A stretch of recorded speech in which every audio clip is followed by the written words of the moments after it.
अस्सलामुअलैकुम नाज़रीन, आप लोग देख रहे हैं FA वेदर चैनल। और जैसा कि आपको मालूम है कि पाकिस्तान के अंदर इस वक्त जो है सर्दी की लहर उसमें इजाफ़ा होता जा रहा है मज़ीद।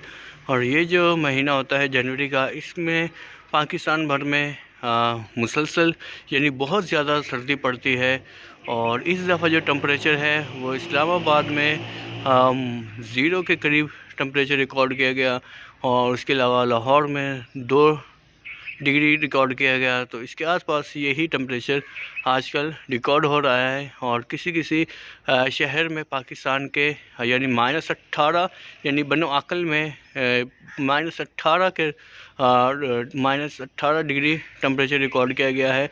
तो पाकिस्तान में ये जो जनवरी का महीना होता है इसके अंदर बहुत ज़्यादा सर्दी पड़ती है। तो आने वाले कुछ दिनों के बाद पाकिस्तान के अंदर आपको एक बारिशों का सिलसिला भी देखने को मिल सकता है।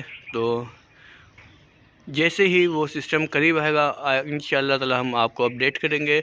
तो हमारे साथ जुड़े रहिएगा, अपना ख्याल रखिएगा। अल्लाह हाफिज़।